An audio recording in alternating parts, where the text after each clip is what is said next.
What's up, boys? Happy to see you guys back for another episode of the Blind Pig, courtesy of BGObsession.com. Your home for your burgundy and gold obsession. Intros real quick for those watching. Top left is Mark. He hails on the board as Ohm. Bottom middle is Bob. He hails on the board as Neophyte. My name is Derek. You can catch me as Silent Threat. So please come by the board, mix it up, have some fun. So we'll just jump into the meat of this thing. The trio tonight, a little different, but we'll make it work. I don't think anybody's too upset. Maybe we'll go under an hour because there's not 14 people on the podcast trying to talk at the same time. Or Paul, who just, monopolizes all the time when we're doing one of these things. Yeah, that dude, I don't know. Yeah, he talks a lot.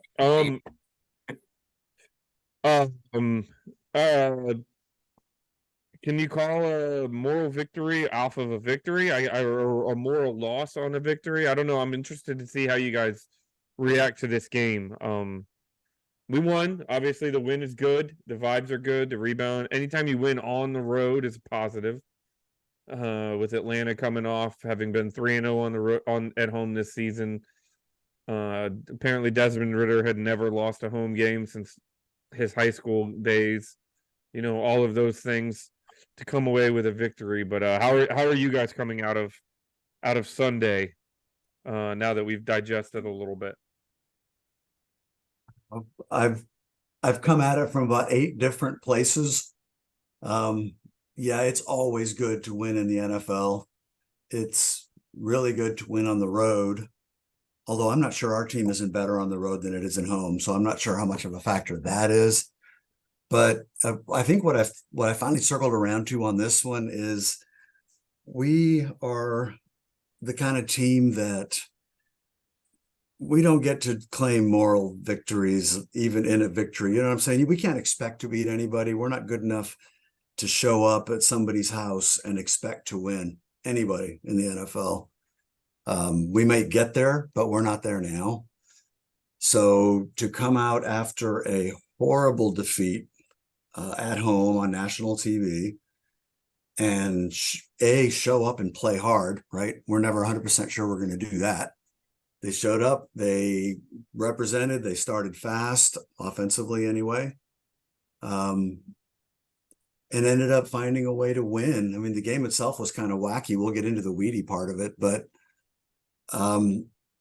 all I kept thinking, and what I would have said last week if I had manned up and come and been on the podcast instead of been sick little bitch, I would have said that this game was probably the biggest game of the year, certainly so far, but it may, looking back on it, might end up be the biggest game of the year.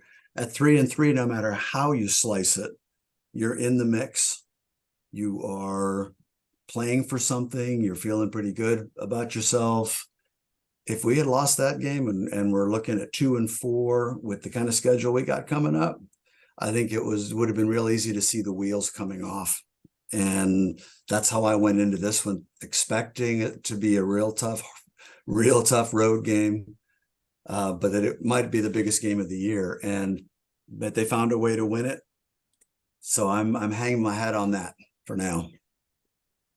I'm kind of with Mark. I don't know. We finished the game and I was happy but unsatisfied, I think is probably the best way to put it. I mean, I was thrilled that we won the game, and I was really impressed with the fact that the guys found a way to put away an opponent that didn't want to go away. Atlanta really didn't want to go away, and the announcers kept talking about. I was reminded. I kept thinking about the old days with Gibbs and the Hogs and what they used to do to people in the fourth quarter. And the more the announcers talked about how big the Atlanta team is and how they just want to wear at you, grind at you. And in the fourth quarter is kind of where they really take on. I got to tell you, we entered the fourth quarter and I had a feeling of dread because I watched a great many Redskin teams positively pummel more talented, tired outfits that had been fighting to keep us from doing what we wanted to do. And suddenly Riggins 2 yards in a cloud of dust became 4 yards in a cloud of dust. And you could just see the offense gaining steam. And there were moments with Atlanta where I felt that momentum starting to kick in. And somehow this defense that frankly I have maligned greatly for the first 5 weeks of the season found multiple turnovers. Mr. Jamin Davis, holy cow. Actually, that before that play, I saw him lined up at the top of my TV screen against Bijan Robinson, and I thought, we are so screwed. and then he caught the football. And I thought, I'll be damned, we're gonna win this game. This is crazy. My sense of dissatisfaction came from the fact that the defense had to do that. I really felt like we were in a position to salt this game away, and we didn't do a particularly good job of it. Actually, we didn't do a job of it at all on the offensive side of the ball, which left me feeling like we backed into it. Yes, we were ahead, and that's a positive, but the entire second half felt like we were clinging with just whatever we could get our fingers on instead of actually putting a football team away that I felt like we should be able to put away. And it just, it went right down to the wire, and I hated that. It left me feeling lousy in some ways, even though we actually won. A lot worse than, honestly, I almost felt worse about this than I did the come from behind, tie it up, and then lose it in overtime game against Philadelphia. Because Philadelphia is clearly a more talented football team than we are. Atlanta is not. So it's kind of where I came down on the whole thing. But I mean, I'm thrilled this week. Like Mark said, 3-3 is a whole lot better than 2-4. So I'm I'll take it. glad. I'm glad you kind of put it that way. And I guess where my mind is now is, what do you do next week? If we come out against the Giants, if we go into the Meadowlands and we play well, decent, we end up winning that game, then you look back on the game against Atlanta and say, you know what? Scrappy team on the road, still feeling each other out a little bit. You were able to hold on, 8-point victory.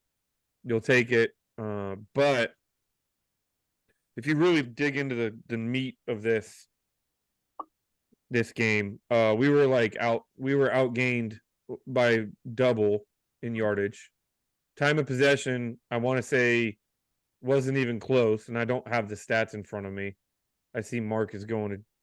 Well, I've got all that happy stuff pulled up. Yeah, and in reality, we were assisted. So you're a Jamison Crowder punt return for a long gain, which got turned into a touchdown, and then some just Jim Zornian coaching from the other side of the field. Some of the decision going for two after you've scored that didn't make any sense. And did he? If I'm not mistaken, he went for 4th and 4 in a very weird place that just also didn't make any. There was a lot of decision making from the other side of the field that really we have fallen victim to, and we have experienced with our coaching staff, and it's just left us mind boggled. So, but I think Hal had a decent game. Again, gave up 5 sacks, which is exhausting to talk about, but it's a thing. Also, and I meant to say this when I kicked this off and I didn't, but we were without our left tackle. And, I think I can speak for everybody here to just say that it's all condolences and thoughts and, in everything that you could ever hope to send somebody with what's going on with Charles Leno and his family. Just absolutely heartbreaking for anybody that's been through that kind of a thing. It's gut wrenching. It's exhausting. I have no ill will towards him that he didn't play that game. He did exactly what he needed to do, and that was be with his family in a time like that. So, kind of got to figure that was. I mean, position groups get kind of tight. And you got to figure that was weighing on the minds of a lot of those guys that were out. Their brother was going through, was hurting. Exactly. I mean, that had to be That had to be in the back of somebody's mind. You do your best and try and put it away, but come on. Yeah. Harsh. So, Lucas stepped in and had a decent game. They say he was credited with a perfect game with no pressures allowed, no sacks allowed, blah, blah, blah. And then somebody put on Twitter a couple hours ago how, like a play where he pushed the defender upfield and the defender looped back around and ended up sacking Sam when Sam broke the pocket. So technically, Sam was not in the pocket. So I guess it's not considered to be a pressure allowed or a sack allowed. But it was his defender, and his defender was free to make the play. But I'll take it. I'll take a road win. I'll take a scrappy road win at that one where things, you don't play your best game and you end up winning by a full touchdown and 2-point conversion. But things that I hate to sound cynical, that effort doesn't beat probably 20 of the 32 teams in the NFL. We just got lucky that we were playing one of the 12 that it would beat. Atlanta definitely helped us out in this game with some, as you already mentioned, some strange coaching decisions. I've heard more than one person this week talk about how Smith's offense and what he's asking his kid quarterback to do is so complex that he's barely having time to look at the defense before the ball is snapped. They had that delay of game penalty down on our goal line. Mm-hmm. I don't think Ritter knew where he's like spending his whole pre-snap time trying to get everybody lined up and get the play straight. And he's not even looking to see what the defense does. I think that was a huge contributor to throwing 3 picks, other than the fact that he just made some really bad decisions. But the more I look at the stats of this game, what's the one stat that we always talk about that is the difference between winning and losing is turnovers. Yeah. Mm-hmm. This was a turnover game. It was. We got, let's see, and I'll just run down it real quick. I know it's Wednesday. Everybody who's listening to this probably knows all this stuff by now, but we got doubled up in total yards, 402 to 193. Passing yards, they had 300 on us. We had 120. They rushed for over 100. We rushed for 72. The time of possession you were talking about, they had it 36. We had it 23 and a half. Third down efficiency, they were 33%. We were 20. So if you're just looking at that, you're assuming that Atlanta won by 10, right? But you had 3 turnovers and we had them on the short end. I was looking at our drive chart for this game. Did you guys do the same exercise? Our longest drive of the day was 56 yards. That was the opening drive to a field goal. We had what? I think 8 meaningful possessions. Second one, 8 plays, 21 yards, punt. Then we go 4 plays for 11 yards for a touchdown after the first turnover. After the punt return, which by the way is probably the biggest play of the year. If this team ends up turning it around now, that's the LeVar Arrington return for a touchdown against the Panthers. Yeah, because the team kind of ignited after that. I mean, it really did. It was palpable. And it's talk about an old guy that we drafted under Gibbs the first. I'm kidding, but you know what I mean. Crowder's been around the block, and yet turned in an amazing return. You know what he did, and you're interesting that you mentioned the ghost of, I'm assuming, B. Mitch, but he caught that ball, and there was a hole in front of him, and he went straight upfield and went north and south. Yep. And the rest of our drives, just while on this exercise, 9 plays, 48 yards. We score a touchdown starting on our own 48-yard line. That was a really solid drive. But then it was 5 plays and a punt, 2 sacks and an incomplete pass. The end of the half was a meaningless one. Our first possession of the second half, 3 plays, 27 yards, touchdown, which, by the way, is my favorite offensive play that I can think of in the last several years of Commanders and Washington games. Brian Robinson running over the guy at the goal line with that pass. Everything about that play, we can talk more about it, but I loved everything. I love the call. I love how Sam executed it. I love how you had linemen and receivers blocking downfield. Everything clicked on that play. And then Robinson put the icing on the cake by just trucking that poor guy in the end zone. It was brilliant. The rest of the drives, I don't need to go through it all, but those, we had no more drives that were longer than like 25 yards in 6 plays. We really struggled on offense in the second half. And Yeah, that Robinson touchdown was 3 minutes into the second half, and we hardly moved the ball after that. We had 4 drives after that. Well, we had 5 possessions after that, 4 drives that ended in punts, nothing longer than 5 plays. Yep. And then the last possession was 1 play in the victory formation, effectively following the Davis interception. I just, which is why I came out of this feeling happy we won it, but dissatisfied, because the second half was like nothing from the offense.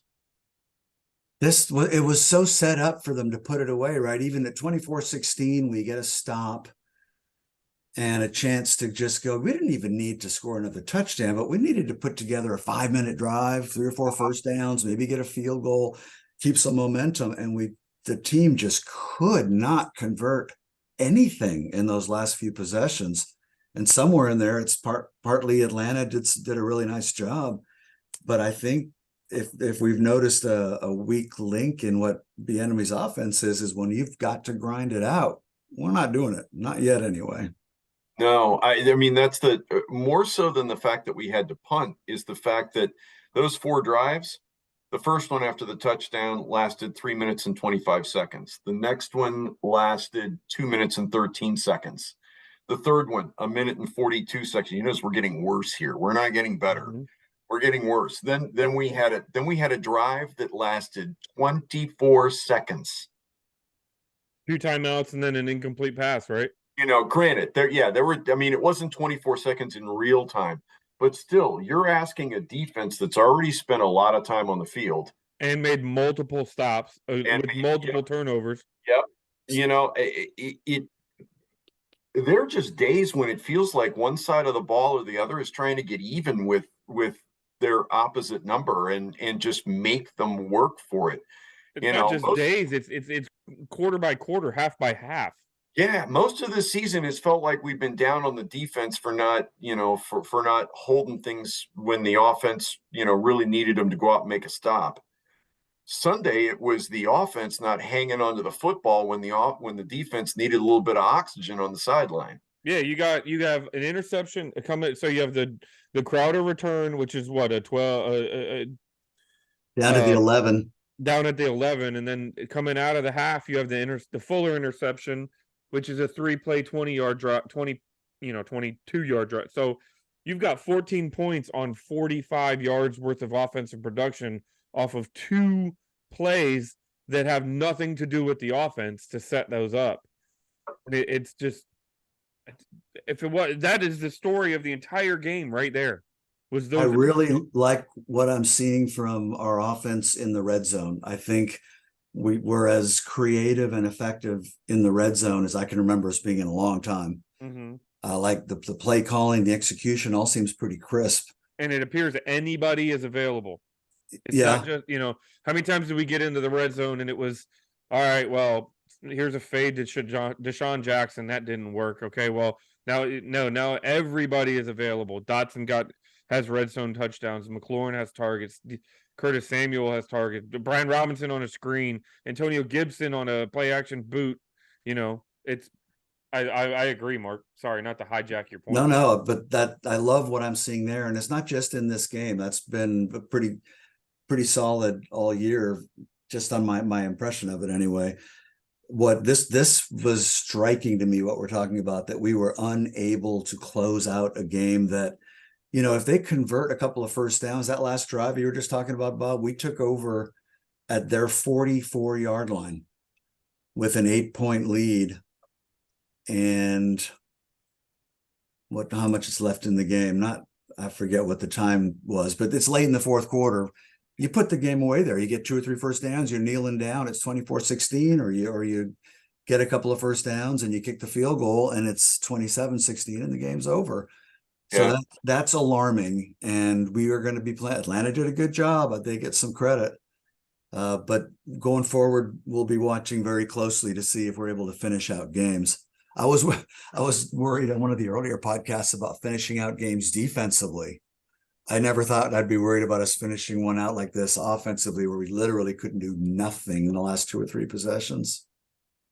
I think that if there was a positive to take away from the offense in this, beyond the things that we've mentioned, it's just the opportunism. Special teams and defense handed the offense the ball on a platter a couple of times on Sunday, and we really did take advantage of it, and not settle for a field goal either. I mean, both of the truly short fields that we got handed, they turned around and put 7 on the board. They Like, did not mess around with it. They did what good teams do. They punished the mistake.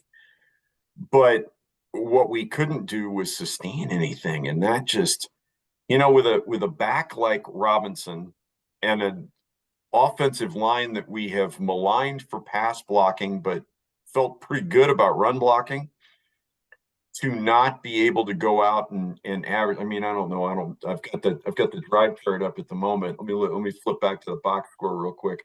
What do we do? We averaged, I mean, geez, 72 yards on 22 carries. It doesn't have the average up here, but I'm no math whiz. That's what, just over 3 yards a carry.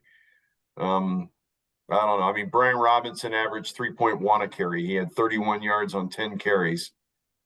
Our best back on the day by tote was Chris Rodriguez, yeah. who had 23 on 4 carries, yet again showing that this kid doesn't know how to run for less than 5 yards with the football. He may be genetically unable to run for less than 5 yards with football. Antonio Gibson had 3 carries for 15. Again, another 5 yards per carry. Why weren't, I understand why we feed Robinson, right? He's a big guy, he's a load, but other guys are making people pay. It feels like maybe we should have been leaning on him a little more in the second half. I don't know. I risk sounding really negative coming off a win, which sucks, but I'm really down on the fact that we didn't slam the door shut and then put a few nails in it, because that's really what we were in a prime position to do that. After that touchdown in the second quarter, we get an interception, we turn that into a touchdown, and then we let them back into the game. And it was the offense that did it. It wasn't the defense. So yeah, the D gave up. And I echo what you say. I don't hope nobody's thinking that we are just bashing this team coming off a road win in the NFL. I think anybody who's listening to us is probably into football enough to understand the difference between both things. Can be true. You can be happy that you won, and you can also be constructively critical of certain aspects of the game. And there are clearly things that if we're going to take a step and be more than a 3-3 team who has nail biters on the road against average teams like the Falcons, we're going to have to clean some of these areas up. One of them continues to be, I loved the way our defense played the run pretty much all night. They were all over it. I like the scheme. I like the effort. The tackling was sound.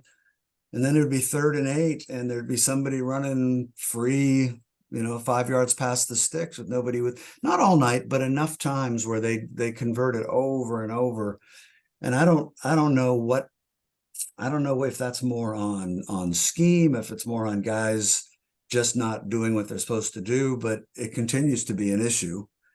Defensively, that's the only really complaint I had, is we continued to give up not big plays even, but just crushing 3rd down conversions. And that just makes you nuts when you're trying to get off the field in a game that you're winning, right? It felt like, and he did this, but it felt like Del Rio and the staff made a determination during the week that they were going to take away Atlanta's primary weapons, which so far this season have been Kyle Pitts, Bijan Robinson, and Jonnu Smith. And for the most part, we did that. I mean, we effectively lined up with Atlanta and said, Drake London, you have to beat us. And for what now, the 4th consecutive week, the leading wide receiver from the other team went out and hung $1 something on us. He had 9 catches for $125. This is what, the 4th straight week with a receiver over 100 yards. Right. He had a long of 32. He didn't have any touchdowns, thankfully. And he also didn't convert that 2-point conversion that they tried desperately to throw to him in the corner. But I mean, come on, we can't take a wide receiver away to save our lives. Apparently, they have one legit wide receiver on this roster, depending upon how you count Cordero Patterson. Although Cordero Patterson had all of 2 touches all day long. Again, another what the hell is Arthur Smith thinking thing. I mean, I know Cordell Patterson is the elder statesman on that offense, but I don't understand. The guy has always been electric. Why are you not feeding him the ball more? The other thing I don't understand, and the announcers brought it up, is it's the 4th quarter. What are you saving Bijan Robinson for? Man had 13 carries. That's the guy going into the game that I was afraid of. I think he is special. Mm-hmm. And I thought they were going to try to feed him more, to be honest with you. I was really, really happy with whatever run scheme we came up with. Was damn effective, because he just never got on track. 13 carries, 37 yards. I suspect he won't be held that low very often this year. No, he only had 62 yards on the game on 15 touches. I mean, geez, that's basically 4 yards a touch for a guy that's lightning in a bottle. Yep. I cannot fault Jack's game plan. I've been critical all season long, but in this case, I've got to give him a hat tip, because the game plan really shut Robinson down. And I was like you, Mark, I was terrified of him. Yeah, it looked like they made a concerted effort to say not London, but they made a concerted effort to say, all right, Desmond, you're going to beat us. And if anybody's going to beat us, it's going to be you with your arm. Yep. And as frustrating and as irritating and as, arduous as that feels like, watching that happen with Drake London, somebody, and guess what? It freaking worked, apparently. And I will say, to the point, I feel a lot better giving up 125 yards to Drake London than if we had given up 125 yards to Bijan Robinson. Because on the ground, you mean? Yeah. Yeah, because we all go into the game knowing that's the guy you got to watch out for. That's the guy you got to stop. That's the guy you got to pay attention to. And if you get beat by the guy you got to pay attention to, then that means you either were unprepared or you were just out efforted. That's true, and I've been highly critical the last 3-4 weeks of hey, where they're going with the football, and we haven't been able to take. DJ Moore's the only thing playing at Chicago, the only receiver playing for Chicago is what it looks like if you look at the stat line, and yet we couldn't figure out how to solve that problem. We couldn't figure out how to do it with AJ Brown. Well, I guess the difference with Atlanta was the fact that against the Bears, DJ Moore beating you would be the problem. Against Atlanta, they don't have DJ Moore. It would have been Bijan Robinson beating you. Right. That would have been the obvious answer of who do you need to take away to try to limit the offensive output. Yeah. So I'm critical of what they did with London, but in reality, I probably should ease off that a little bit, because they did take away the big guns. So it's probably worth mentioning, since I've been as critical as anybody about Del Rio all year, that the whole theory of drafting cornerbacks in the first 2 rounds was he wanted to continue to play his style, that sort of bend but don't break. And he wanted to have the defense start turning the ball over, not giving up the big plays, get the turnovers. For whatever reason, that's exactly what happened in this game. The defense bent and got the turnovers that were the difference in the game. So to the extent that if that was the plan, then it worked beautifully. What's the one problem with that, though, Mark? Well, it works if you get the turnovers. It doesn't if you don't. And if your offense can't keep your defense off the field, nobody's going to be able to shut everything down. I don't think that's where you were going with it, though. Not to sound shitty here, but that first and second round pick had nothing to do with it this weekend. No, true enough. True enough. So, yeah, I was just thinking in terms of Del Rio's defensive philosophy, the bend but don't break. I hate it, but I also understand that that's kind of the way defense is played largely in the NFL now. right? Their shutdown defenses are few and far between. San Fran has one, Cleveland has one. But offensives in the NFL, there's a lot of good quarterbacks out there, and it's really hard to stop them all day long. And anymore the NFL, I think the schematic idea of the philosophy of the NFL is you score 7 and hold them to 3. And if you do that more often than not, you're going to win the football game. And you pass to set up the run, right? Which is what I believe Eric Bieniemy is all about. I heard Logan Paulson talking about the offense and very specifically about the run game. And I went back and rewatched the game afterwards with that in mind. And I think it's finally what I've been trying to figure out about our running scheme is that the teams that really run the ball dynamically, San Fran and I'm going to fail coming at Miami. They don't run it often, but when they do, it's dynamic. Philly. It's the way they attack. And apparently he was describing zone blocking is not just zone blocking. It's certain teams like in Miami, when the offense wants to run a certain zone read play, they don't just bully, come straight off the line and try to push people and maybe turn somebody. That everyone's slanting in a certain direction, and there are stunts, and it's much more about influencing and the timing of the back hitting the hole. That's not the enemy's run style. When we run, it almost always seems like a slight delay handoff. The running back is looking for the hole based on what the straight push is doing and trying to make something happen. And it's why it never looks dynamic to me. We almost never see our running backs getting to the second level without having to run through 2 or 3 guys first. And I just don't know that that's his style. I think he wants to throw and throw to get the defense to back off, and then he can run underneath. I hope it's going to work. He's got to get his quarterback going. He's got to stop taking sacks. But it's not a dynamic running game. We got to stop taking sacks, and we got to stop dropping passes. Jahan Dotson, please pick up the red courtesy phone. Yeah, it's about that time of the season where I guess you start asking the question, who are you worried about on the team, right? In terms of players. And I think the answer on offense, at least for me, is Jahan Dotson. The kid has not looked like himself this season compared to who I saw last season. Honestly, Derek, you brought it up in preseason that maybe the guy that makes the connection with Sam Howell isn't Terry McLaurin. Maybe that guy is Jahan Dotson, because they're both young. They're in that same space. They're both part of the same draft, right? And I mean, there's a lot of things there to recommend the relationship, but Sam's kind of keeping up his end of the bargain at the moment, but Jahan can't seem to hang on to the football. And last year, he couldn't seem to drop a football. It didn't make any difference if his hands touched the ball. It stuck. Hal managed to come down with it.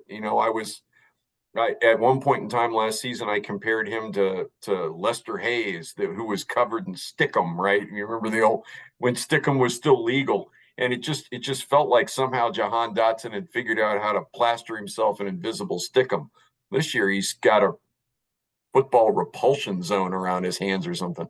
Do we know how many targets he had in this game? I never pulled that up. One target.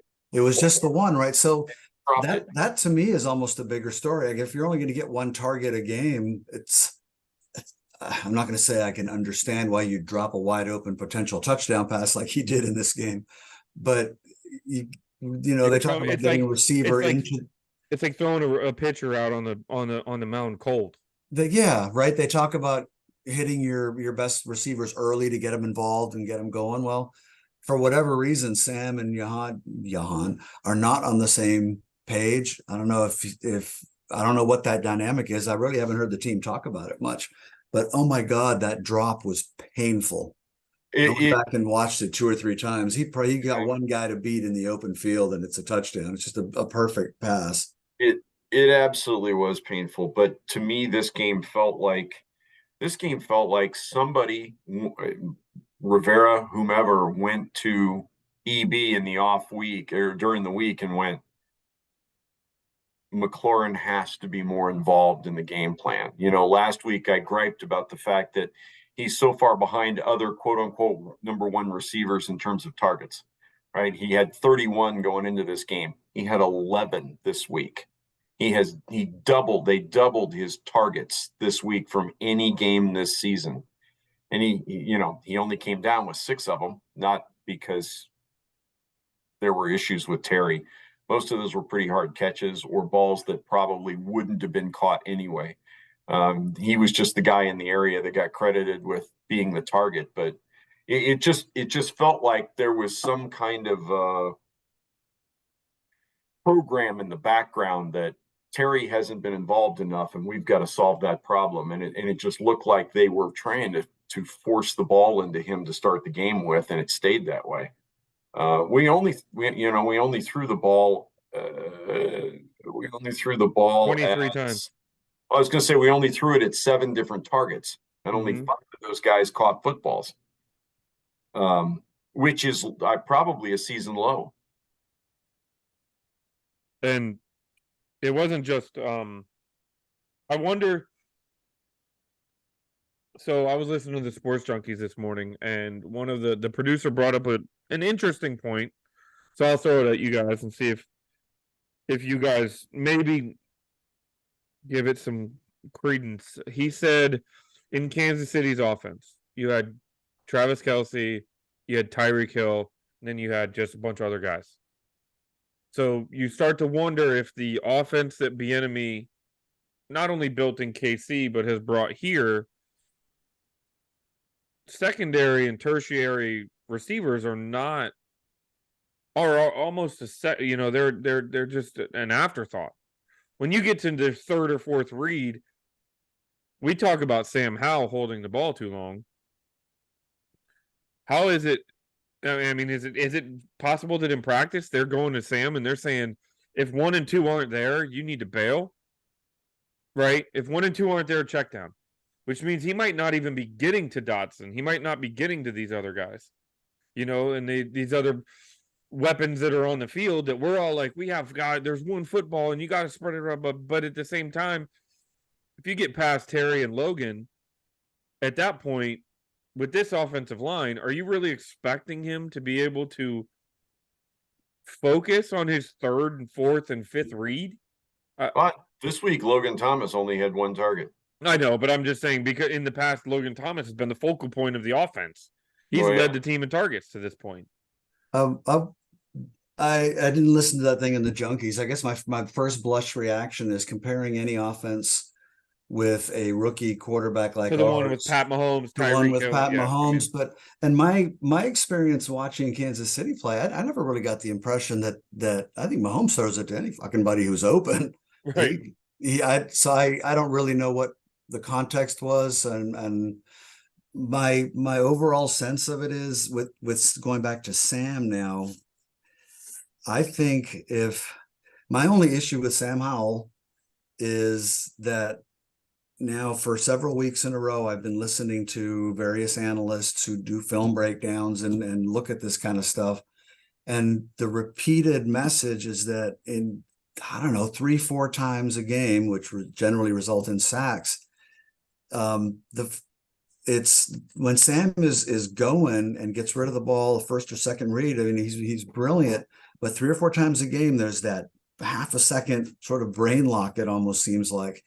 And I looked at all 22, so I know this is true on at least 2 of the ones in this game. On 2 of the sacks where he just freezes, there's somebody like right there. His hot route is wide open right in front of him, and he's just not seeing it or not pulling the trigger. And that's the part that concerns me. If they can figure out what it is that is causing that moment's hesitation. And hell, I'd rather him throw it at the guy's feet than take that 8-yard sack, which is just a drive killer. That's the part I don't understand about Sam. Everything else about the kid, I think, is great. John was up here this last weekend, and we played a lot of golf, and we were talking a lot of Commanders football. And he asked me at one point, today, are you ready to commit to Sam Howell as your guy? And I had to think about it for a minute. I said, no, I'm not today. I haven't seen enough yet. The guy that we've got right now, despite the sacks, is a pretty damn good quarterback. but it's a big issue. It's a potentially big issue if he is a guy who can't make that final quick process, because that's the difference, I think, between an okay NFL starting quarterback and a guy who you can build a team around. He's not there yet. I hope he gets there. Fair. Before we move on to the Giants, I did want to bring up a couple things. I made some notes. One, all love in the world for Jamin Davis on that final play of the game. But there was a play where the guy he was covering, and I think it was in the second quarter, caught a ball and he turned and he could not look any more disinterested in following the play. Did you guys see? I know we talked about it in chat a little bit, but It was Elijah Pitts ran a little, just a straight in route and just left him in his dust. And Jamin, he just stopped running. Not good. No. A note on the refs: the Drake London sideline catch was not a catch. He was moving. The ball was moving. The Cody Barton roughing the passer was the biggest horseshit roughing the passer I've ever seen in my entire life. Where he went to swat the ball and he happened to come down and make contact with Desmond Ritter's face mask, and it ended up negating a third down, a three. They're gonna call that 100 times out of. I know it's still horseshit. I agree. And the holding that was not called was terrible. One other thing I wanted to touch. We were talking about the offense not doing enough to bail out the defense in this game. Clock management again was just a disaster. There was a late in the fourth quarter, we're going to punt, and we snapped the damn ball to Tress Way with a running clock with 14 seconds left on the game clock. The drive before that, it was third down, and we snapped the ball with 9 or 10 seconds left on the play clock. And it's like, when are the details that make this team a better team going to happen? Where we watch this kind of, like, that's a no-brainer. That, I don't know if that's on Tress. I don't know if that's on the play call. You know what I mean? But when there's 3.5 minutes to go, you have the ball, you're getting ready to punt, the clock's running, you're up by 8 points. Why would you snap it with 14 seconds left to go? You know what I mean? Like, the minor details that take a bad, like an okay team or a good team from being better than, you know, that makes all the difference in the world. 14 seconds changes the Denver game because there's no Hail Mary touchdown. You know, 14 seconds changes the Eagles game because there's no chance for us to score a touchdown with 0 time on the, like, 14 seconds is a lifetime in the NFL when you're talking about professional athletes. 14 seconds and the Giants beat Buffalo right in that game this last weekend. I can't quibble with you, Derek. The only reason I can think of that the punt unit snapped the ball like that, if I'm not mistaken, and I may be misremembering because there were a lot of punts in this game. Tressway earned his game check in this game for sure. But if I'm not mistaken, that was coming out of a dead ball situation where the clock stopped. All I can think of, was it not? You're shaking your head no. Maybe the clock was running. It was a running clock. No. Well, what I'm saying. Oh, you mean okay? Clock's going to start running when you line up. Right. But I think the punt unit is in a timing rhythm. Tressway's not calling for the snap of that football. I think it's the up back. Yeah, it's the protector right behind the center. It's the protector right behind the center, but I kind of feel like that the punt unit, more than maybe anybody except the kicking unit, has a rhythm. And you go with the rhythm, and maybe adding 14 seconds to that rhythm might have messed something up, or that's the way they feel about it. I don't know. Then don't break the huddle. Don't break the huddle that soon. Yeah, exactly. You've got to do something to kill some time there. I'm less I'm less favorable over Sam Howell leaving 9 seconds on the clock, with a snap. He's staring right at the play clock there in the end zone. You hang on to that. And I think at the end of the day, this comes back to something we've been talking about all season long, and it's coaching. Right? It's the details. It's harping on the details. When was the last time you saw, all right, maybe I shouldn't put it this way because Bill Belichick's team has not exactly been brilliant this season. When was the last time you saw a Kyle Shanahan coach team make that kind of a mistake with play clock? No, the details matter, and Derek's point is very well taken. It And is. I have an answer for you: is when that changes next year when the new when there's coaching a new regime is coach. here. Yeah. Well, assuming we get a detail-oriented new coach, but you know, Because this guy, he is who he is, and that's never been a strong point. Let's put it that way. to Derek's point, clock management appears to be a nearly lost art in the NFL. Even some of the best coaches in the NFL don't seem to know what to do with a timeout. Well, you know, I mean, they know how to call one, but do they know when to call it? It just feels, you know, I've watched a couple of Denver games this year. Sean Payton looks positively lost in the final 2 minutes as to when he needs to use his timeouts. And he is accounted one of the best sideline guys in the NFL right now. It has always been an issue for Mike McCarthy. He doesn't know how to manage the clock. I watch that in Dallas week in and week out. You know, I don't know. It just the in the quote unquote back in the old days, you know, when we used to walk uphill in the snow both ways to school. You know, you had guys like Gibbs and Parcells and Landry, and they were masters of when to call the timeout and when to do this and when to do that, and how to just damn near cheat the gods of time and space in the NFL. And nobody seems to understand how to do that anymore. I got no quibble.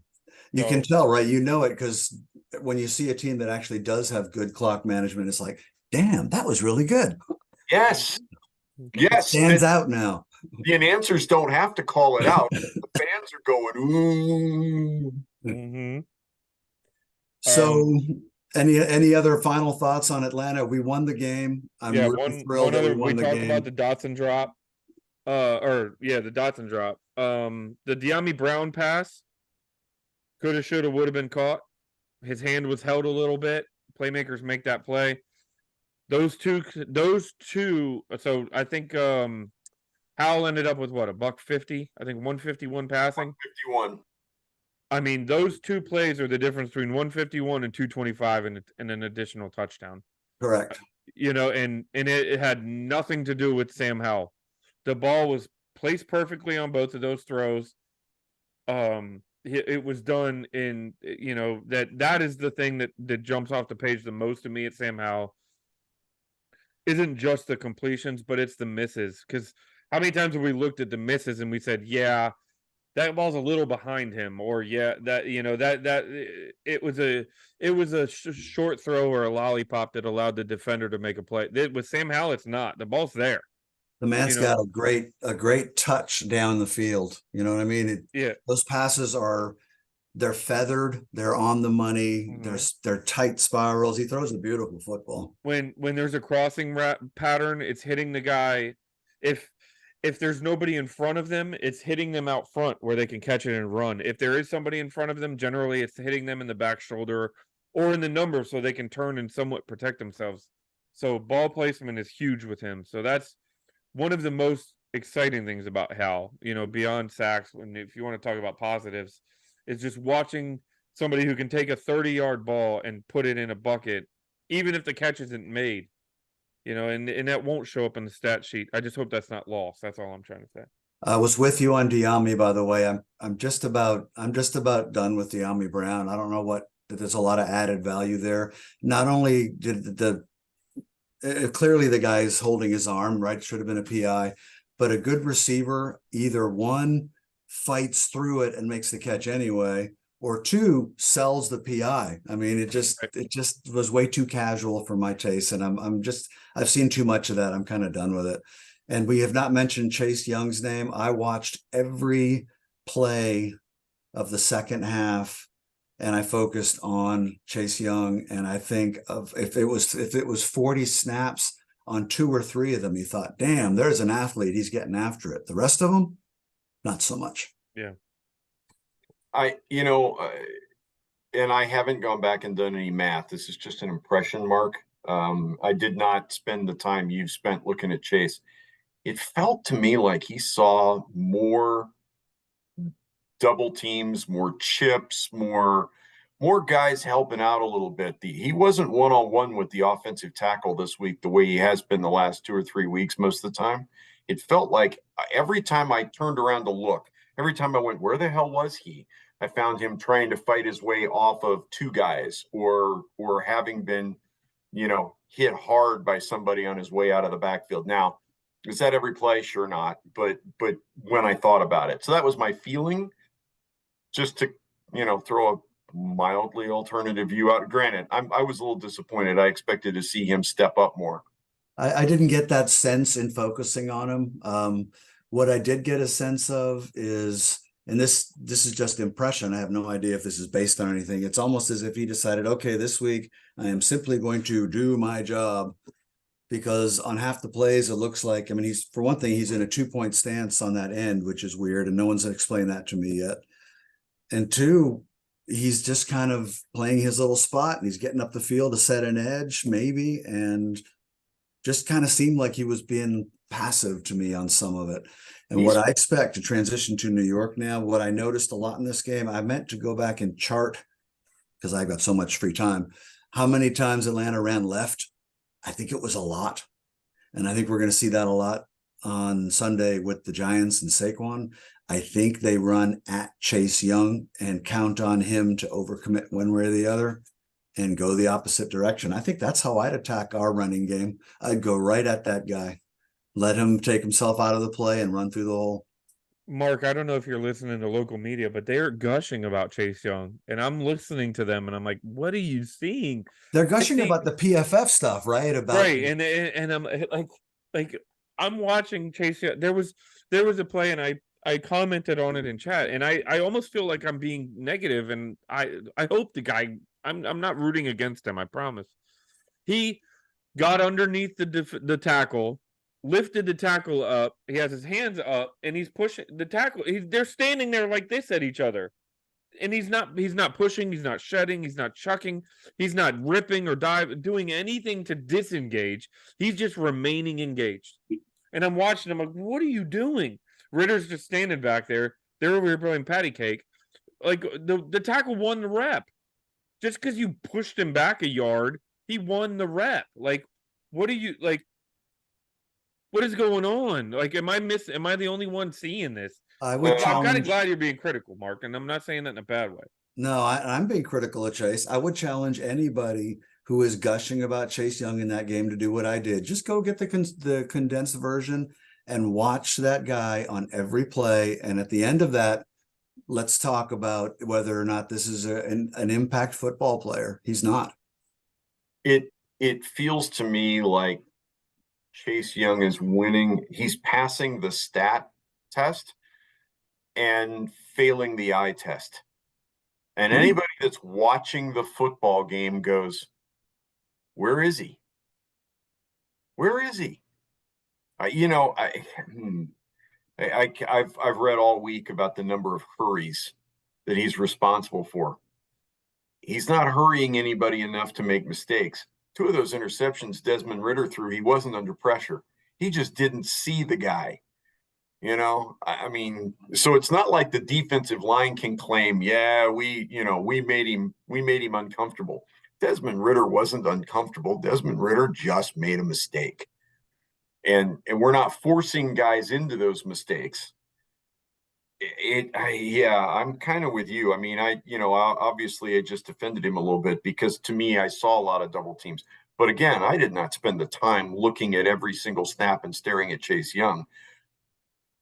And I never felt like he was making an impact in the second half. You know where Aiden Hutchinson is on the field, down in and down out. You know where Joey Bosa is. You know where TJ Watt is. We're going to know where Mr. Thibodeau is on Sunday, because those are impact football players. Chase is built like a fucking Viking giant. He's like, you look at him on the field, and he's a guy that looks like he should be dominating, and it just doesn't happen. Well, all right. So I'm looking at the box score. For the record, guys, Chase Young's not in the box score. I think He he is had not. it. He He may had a have half had a it, sack. and he had at least one solo tackle where they ran right at him. I know, but Yeah. I mean, again, word sound like apologies to anybody who's listening that thinking that we're just ragging on everybody, but these are the repeat concerns that we've been talking about now since before the season. We're sort of tracking where these guys are. If anyone else is seeing real development and that Chase is becoming an integral part of this defense and an impact player, please let us know how wrong we Holler are at your boy. Yeah. and show us where. Tell us we're idiots, but Tell me I'm where looking I'm at wrong. I'm looking at the official score where they credit official tackle sacks and tackles. Chase Young does not appear for the Washington team this weekend. He is not credited with an official tackle or a sack on the box score. So these guys that are all excited about Chase Young, I don't know what they're looking at, but I'm not, when he's got a couple of sacks, I guess you can make an argument for it, but I see absolutely no evidence here to go with it. Well, apparently, according to Pro Football Reference, he has an assisted tackle. So who knows where? Whatever. Now we're picking nits at this Maybe point. they only put you in the box score if you've got a whole tackle. I don't know. I'm guessing. So last thing I want to touch on at the Atlanta game, because we've now been talking an hour, is the fact that Deron Payne went full on Daryl Green, dislocated his finger, reportedly popped it back into place and taped it up and went back on the field. Hey, I have to say, I was critical of the Deron Payne signing. I wanted to move on from him because I thought you can't pay everybody. Look, I was wrong. I will admit it. I underestimated him. If there is one thing that we can count on, it's the interior pass rush. And when it works, you see things like what Casey Toohill did. And when you have a defensive end that is hungry as shit, you see what can happen with this defense, which again goes back to the Chase Young conversation. You start to be curious about his motivation and his effort level. But Deron Payne, hats off to you. You freaking pop your finger out and you shove it back in and decide that you're not done yet, even though you have every excuse to say that it hurts. More power to you, brother. I think like tip of the cap. Yeah, and that was after a win. Listen to us. We're Right. tearing up everybody, but we are given a lot of props, I think. Well, I do look, and to tie a bow on it, I think a lot of props need to be given to Terry McLaurin. He made a lot of gutsy plays. I think a lot of props need to be given to even Eric Bieniemy. To your point with the goal line, the play action fake to Antonio Gibson was something that we have all been screaming for years.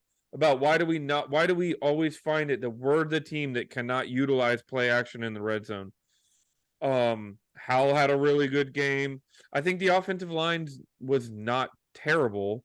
I think it had its moments that you still look at it and say clearly there are deficiencies. But given the circumstances, I think it was not horrible at all. Sam walked into a couple of sacks, but so I think there was positive, but I think we all also understand the criticisms of what we saw, and we don't want to look at this game like we just beat the Chiefs in week 16 and the division was on the line. That wasn't the case. We got to win on the road, and for what it's worth, that's valuable. And so now we'll see what we do against the Giants. Well, there you go. There's that's the key. Do we build on that? So anybody who watched the Giants play Buffalo, which I did, that is not the New York Giants team I expected to see.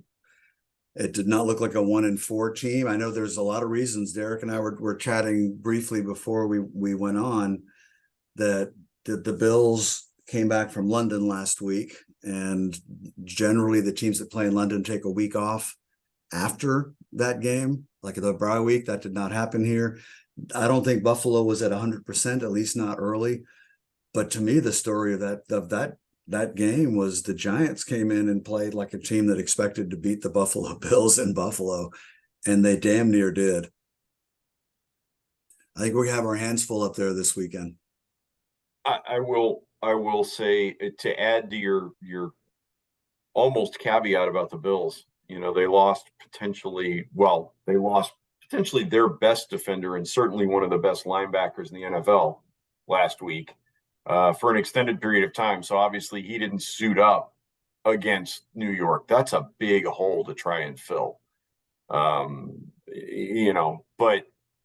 I'm not sure Tyrod Taylor isn't a more dangerous quarterback than Daniel Jones. I think he's a better quarterback, Yes, he's not a, better he's passer. he's not as good a running back, but he's a better passer of the ball. Is my take on it. Granted, he only had 200 yards, but he went 24-36. He didn't throw any INTs. He made some big throws, some really accurate sideline type throws. They also had Saquon Barkley back this week. Yep. And everybody, the beginning of the season, has said that, without Barkley, the New York Giants are a different team. Well, so now they've got Barkley back, and they fed him the ball 24 times on the ground, and then threw it to him an additional. Well, they had 5 targets. He caught it 4 times. Granted, he only had 5 yards on those 4 catches, which is kind of anticlimactic. But the dude handled the ball 28 times. So he's a massive part of the Giants offense, and we've got to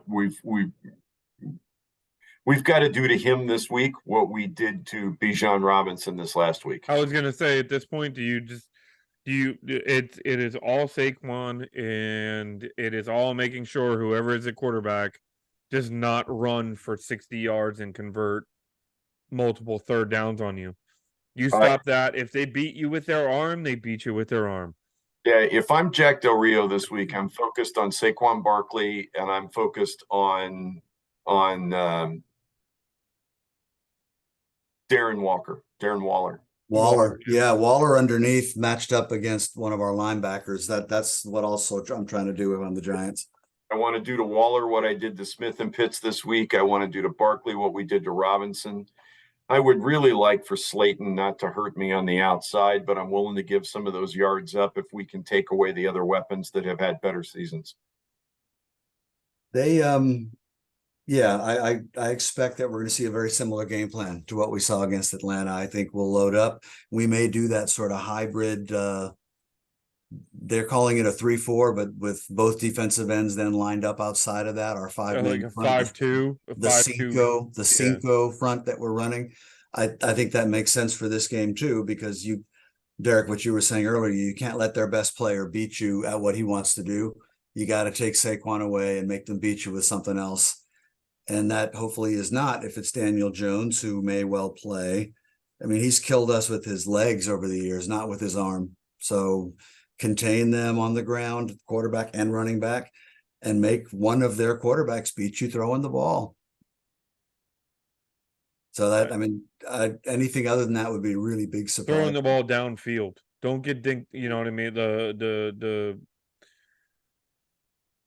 Our running back screens and things like that. Like you got to make sure somebody's paying attention to those guys. But if they want to let Daniel Jones or Tyrod Taylor live in the intermediate passing zone, you let them do it, because I don't think they can live that way.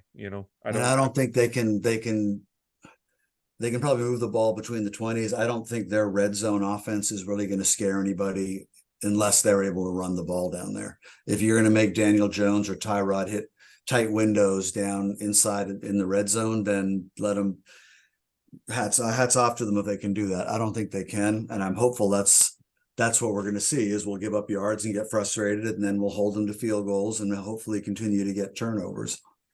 I'm less worried about that side of the ball, to be honest with you, than I am about the pressure that I think they're going to come with. They loaded up on defense against Josh Allen in that game on, was it Monday night? Whenever the game was, Sunday night.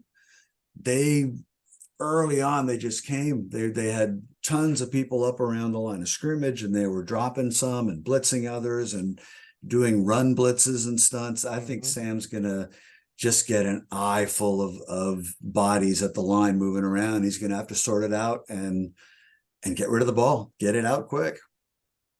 Interestingly enough, they did all that, Mark. They do not have a recorded sack from that game. Josh Allen made some amazing escapes in that And, game. it's a testament to Josh Allen and his athleticism that there wasn't any sacks, but yeah, they didn't. So this is not a team that's necessarily, they may mess with a quarterback, but they're not getting home. Just somewhere I've got their season stats. Hang on, and I'll tell You you. know, I have to say it, right? How many sacks did the Bears have coming in? I Two, know. And how many sacks did the Did- Falcons have coming in? 4. Yeah. I almost didn't bring it up, but I know. And until we fix that, we've got to keep bringing it up because it's a thing. Yeah, So- but to that point, I mean, if I'm Bieniemy, do you go to Sam Howell and like what I said earlier is you hit 1, you hit 2. If 1 and 2 aren't there, find your check down. If there is anything in you that does not feel right, you make a beeline for the sideline. Buy time, either throw it away or get what you can get. So they have 5 sacks on the season. And through 6 games. Through 6 years, Mr. Thibodeau has 4 of those by himself. He's a beast. He's a beast. He's a beast, which brings up the Charles Leno is back this week, and I think Charles Leno goes right back into the starting lineup. Here's my question. How many of you guys would start Cornelius Lucas in place of Andrew Wiley this week?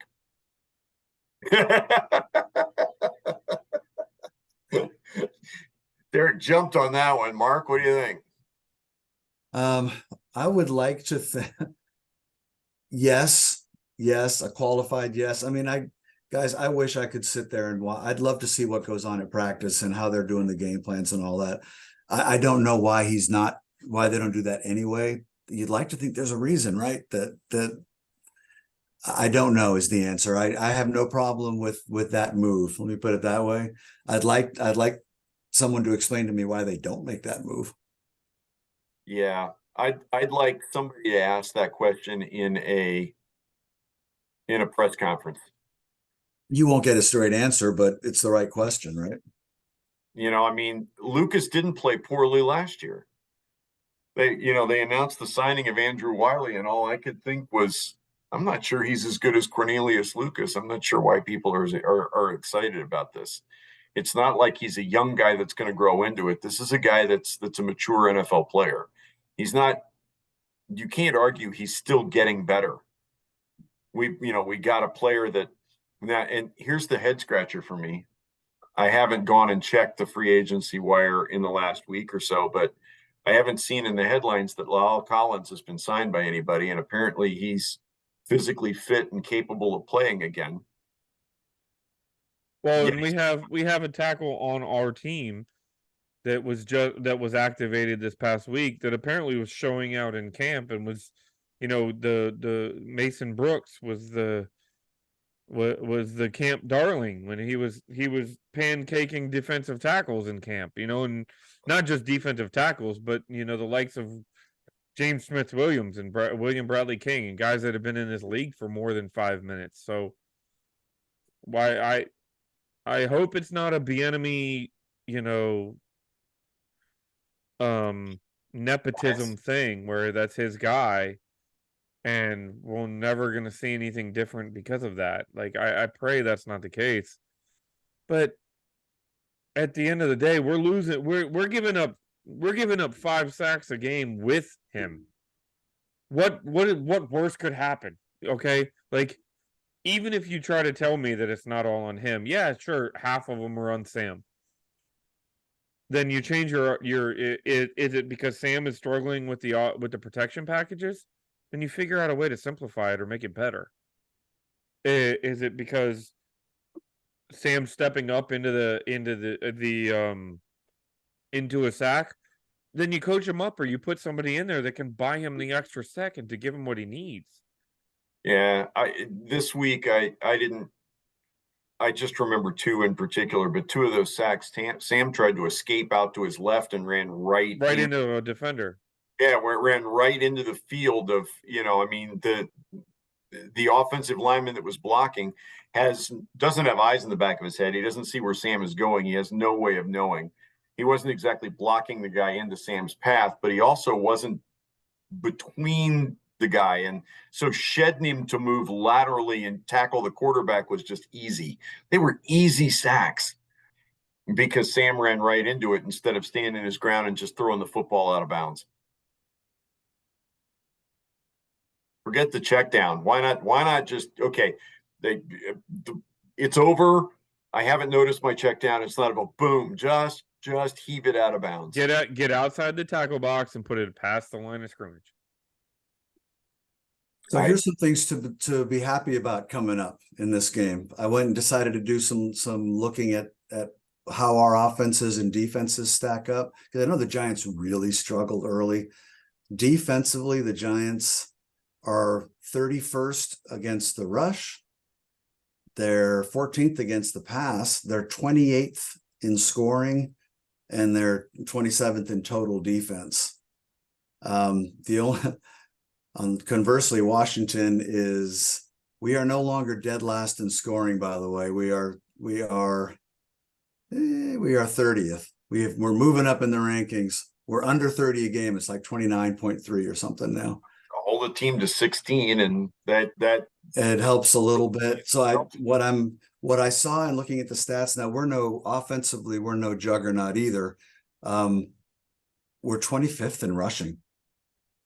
Conversely, we're 10th in passing. We're clearly a passing team. We're 16th in scoring, which is, I mean, last year I think we were 28th or something. Well, that is skewed by the fact that literally 30% of our games we have been down by double digits in the first quarter. Yeah. I mean, you got to score the points, right? That at some point, I'm talking about the passing yardage versus rushing offense. I mean, when you give up 20, 17 points to the Bears in the first 7 minutes of that game, and you run 55 straight passing plays. You run 50. I mean, at that point,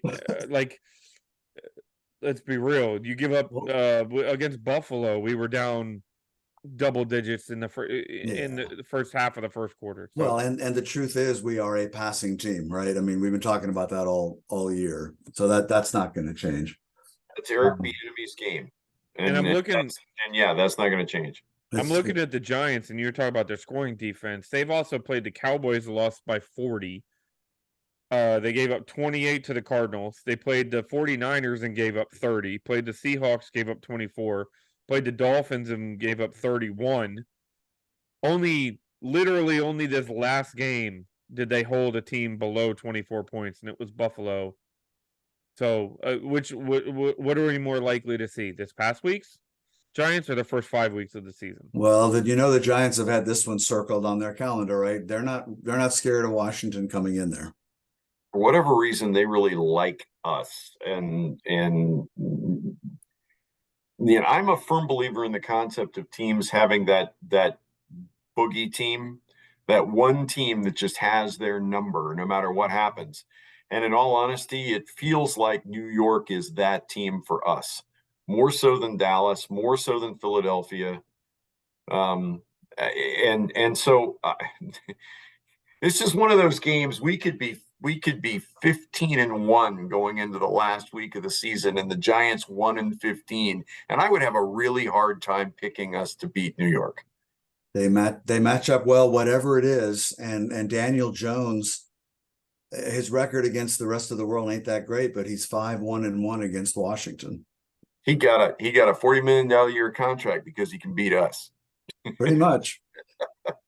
I expect, based on everything. Now, Derek, your question is the right one. I mean, are the Giants, did they just happen to catch lightning in a bottle against Buffalo? Was Buffalo off their game? But the game plan that the Giants ran and the way they played, if we face that team, we're in for a hell of a fight. I don't think I suspect we can beat them. Still think we have better personnel overall. And if you don't end up getting the fluke plays and the strip sack fumbles that end up being the difference in the game, that kind of thing, I think we match up fine. But this is going to be another scratch and claw game all the way through. And I may have to go play golf and watch it on my phone. If the team that shows up against the Eagles, the Commanders team that shows up against the Eagles shows up on Sunday somehow, miraculously, we could win 30-14. I don't disagree if that team shows up. And I think we'll know pretty early, right? You can tell in the first 15 minutes of a Commanders game which team has shown up.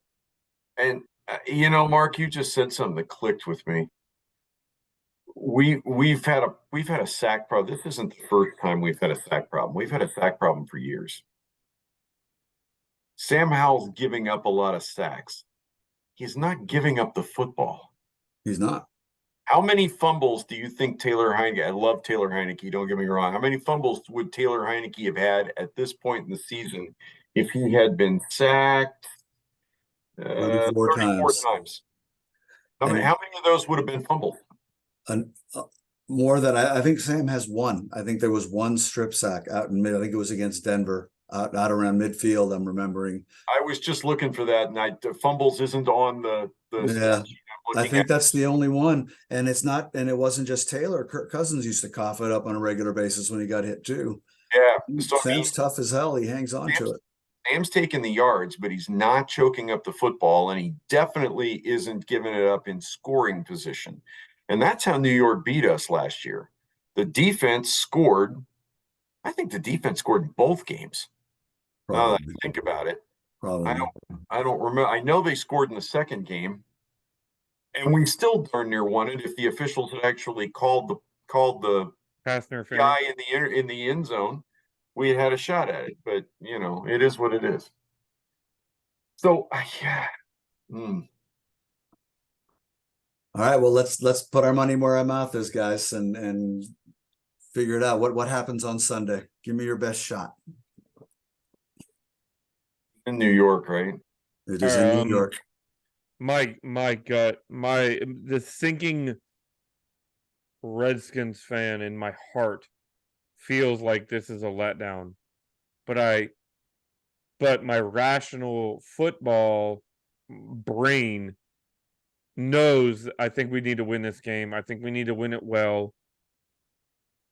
I think we end up pulling it out. I think it's going to end up being 27 22 after a late weird 2-point conversion by the Giants. 5-point win. Interesting. You feeling it? Me? Uh-huh.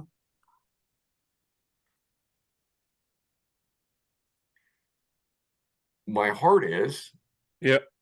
My head, on the other hand, is looking at this and going, we suck in New York. I feel like I'm channeling my inner John at the moment, because that's what John would be. John would have been harping all pod tonight. So we're in New York. We're in New York. In New York, and how lousy that is. And so I John, here's your hat tip, man. But I think we escape, but just barely. Well, hold on. To your point, last year in New York, we tied them, right? Yeah. The year before that, they beat us at home. No, we swept. No, we haven't swept the Giants in. No, we beat them. We split 2 years ago. No, we beat that. Yeah, we beat them in New York, 22-7. That was early in the season, and then we were all thinking we could sweep. No, that was late in the season. It was the last game of the year. Oh, remember? Was it? Yeah, it was the last game of the year. It was on January 9th. See, that's what I'm saying. This is saying, hold on. According to this, in September, we beat them at home 30-29, and then we beat them in New York 22-7. I'm gonna say we escaped New York with a 2-point win, 21-19. And New York Giant fans are as frustrated with the officiating next week as we have been for the last. Oh, they're frustrated now. Well, yeah, but they're going to be more frustrated, because we haven't even talked about the fact that the same officiating crew that jobbed us in the end zone last year in New York is working this game to this weekend, which I think is an absolute travesty on the part of the NFL. I can't imagine that somebody in the NFL office didn't go, we can't do this. What the hell are we thinking? Which just, and I feel like maybe the office isn't aware of it, but this officiating crew is going to be aware of it. They are painfully aware of it. And I feel like if there's a bias at all this week, it's going to be for our guys simply because they've had a chance to watch all the tape from the last time we were up there and they know we got done wrong. Yeah, okay I'm with that. not convinced that there's that level of thinking goes on. I think these part-time employees of the NFL, the referees, get assigned to their games and they go do them. They were terrible in that game, and that was a horrible call that cost us a chance to win the game. I don't think anyone other than Commanders fans are going to have any inkling that happened. Anyway, I hope you're right, Bob. I hope they figure they owe us one, but I just don't buy that stuff, unfortunately. I'm saying that it will be conscious. I'm just because the unconscious mind is a really strange thing. Fair enough. I'm rooting that you're right. I'm rooting that you're right. I want to be very clear about this. I do not feel like there is a conspiracy amongst the NFL officiating crews. Feel like they are slanted in any way. I feel like they go out and do the best job that they call things the way they believe they saw them. And maybe that's because I have to believe that. I don't know. I have to believe that but they're human, and everybody's got a bias, whether you recognize it or not. And they make mistakes. I mean, exactly, and they make mistakes. And so when I say that, New York Giant fans are going to be mad next week, what I'm intimating and what I'll just state it outright is that these guys at some level recognize that they made mistakes last year that really cost a football team. And the bias swings the other way, predicated on a certain level of guilt. Now, that does assume that they understand that they made mistakes last year in this game, and they're thinking about that. Maybe they aren't. I don't know. But there you go. That's just my thought process. I don't think they set out to level the playing field and even the score. Well, hold on. Yeah, that's true because the playing field hasn't been leveled. Shit hasn't been leveled for a long time. Good teams tend to get breaks from officiating, not just in football, right? I mean, the Jordan rules, it's a thing. You earn the right. When Joe Gibbs was here the first time around, we got the benefit of the doubt on a lot of stuff. So we'll earn the right to get those calls someday, I hope. So Bama games every weekend, Georgia Tech games every weekend. You see it in the PL every weekend. It's a worldwide phenomenon. This is not just the NFL. You're right. Correct. So had I been here last week, I would have predicted the Commanders were going to beat the Bears.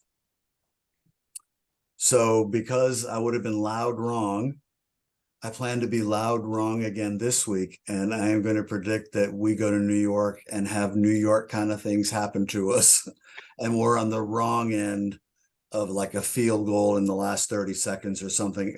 I think this is going to be one of those classic, very physical NFC East games, and both teams will be able to make a case that they played better. I just think I've seen it happen too many times. And if there's one tiebreaker to me in this, it's the old adage that if in doubt, the more desperate team generally tends to win in the NFL more often than not. Giants are 1-5, looking at a season that's spiraling out of control fast. The Commanders are coming off a win and feeling okay about themselves, but not, they should feel desperate, but I don't think they do. I just see some weird shit happening in the game, a call, a funny bounce, and the Giants pulling out like a 23-21 kind of game. So again, I'm going to be loud wrong, right? Well, John also messaged in. He said quote, I predict a loss in New York because it's what we've done so often, and I have very little faith in Rivera and JDR's ability to have these guys ready to go 2 weeks in a row, 19-17 Giants. Did all of us pick? No, you picked I have Washington. Derek picked a 5-point game. Everybody else so far has picked a 2-point game. Did Paul drop a prediction in his I can't make it tonight post? I don't believe so. So we will prevail upon Paul Brother did not. Paul to put it on the thread tomorrow. By the way, just to set the record straight, we tied them last year and lost to them last year. We swept them the year before. We did. Okay. But then you have to go back, like they swept us probably 2 or 3 years in a row before that. But yeah, I mean, you talk about throwing the records out, right? And it's a division game. It's Washington, New York. It's just going to be one of those slugfests. I would love it to be a 22-7 boring game where we just kind of sit on them and shut them down. Suck the life out of them. Yeah, that would feel really good. And I will be more than happy to come on next week and apologize for being such a downer this week. For the record, Daniel Jones was questionable for the game. Yep. He just started practicing today. Yeah, he was limited today in practice. Yeah, but he hasn't practiced in 2 weeks since his neck injury. So my assumption is they're not going to rush him back. I don't see why they would push him out to be on the field this week. Now at 1-5, but that's just me. Yeah, if I was them, I'd start Tyrod and see how it goes. By the way, Tyrod Taylor, if he does play, will not be sitting in the pocket. He will be. He's going to be running. He will be on the move. They rolled him right, they rolled him left, and he's savvy. He's just a savvy old quarterback. So we'll have to earn it. They've got interior offensive line issues. They have big offensive line issues. I mean, Schmitz has not been the guy most of us thought he was going to be, a ready-made NFL starter at center. I admit it. I was banging the drum for the guy in the preseason, pre-draft. He hasn't looked like that guy so far in the NFL this year. Equally, last year I was standing on the table for Andrew Thomas, the tackle out of Georgia, and he's limited. He might not even play this week, but he spent most of the season injured, right? Yeah, he has still been a question mark, and that might not be his play, his ability, but it's been he's been in the NFL for 23 games now. I don't think anybody's sold on him. A lot of that's injury related, but still. Yeah. So anyway. So Andrew Thomas, that's who's going to be lined up opposite Chase Young this week. If he plays. He was on the injury report. Okay. Right? I had it up. I've not closed it. I'm not sure, but yeah, I'll be watching Chase again this week. All right, gents. Well, thank you. This is it. It's weird to talk about a win and spend half of it talking about what was wrong with the win, but it's what we do. I think it's realistic, objective. Yeah. Yep. Agreed. Again, to bring it kind of full circle and remind everybody, we expected a season of frustration. We expected a season of growth. We didn't expect to be the bomb because we do have a rookie quarterback and a guy that's got total control of the offense for the very first time in his career. I'm not unhappy with where we are at 3-3. The only real black mark in my mind is that loss to the Bears, which was just positively stupid. And 4-2 would feel a lot better than 3-3. I probably would have felt better about our problems against Atlanta if we buried the Bears the week before. Yep. Yeah. So. Yep. That's why this game in a vacuum is one thing, but what's on either side of it is more of a dictation of how you feel. If we buried the Bears, we'd be looking at this game like, all right, well, a couple things didn't go your way, but you stole a road win, and you'll take them when you can get them. Right. Now, if we go in the Giants flat and we ended up getting beat like against the Bears, we're going to look back and say this was a terrible 3-game stretch where you have to take advantage of every opportunity. Yep. All right, fellas. It's been a pleasure. For till next week, we'll sign off. Good night. Good night. Thanks all.